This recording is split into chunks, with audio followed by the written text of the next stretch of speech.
नमस्कार, स्वागत है आपका 1 मिनट 1 टॉपिक में। क्या आप सोच सकते हैं कि बिना जिम जाए, बिना डॉक्टर के पास जाए भी लोग 100 साल तक कैसे जीवित रह सकते हैं? आंसर है वैदिक काल की जीवन शैली को अपनाकर। जी हाँ, वैदिक काल में जीवन रैंडम नहीं था, उसका बेस था रित।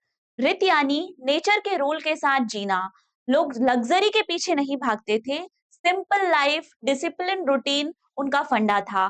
खाना पीना एकदम प्योर, जिसमें दूध, दही, घी, जौ और फल आते थे। No junk food, no chemicals, इसलिए उनकी बॉडी स्ट्रांग थी और माइंड शार्प था। एजुकेशन होती थी गुरुकुल सिस्टम में, जहां सिर्फ पढ़ाई नहीं थी, कैरेक्टर, कंट्रोल, फोकस, ये सभी चीजें सिखाई जाती थी।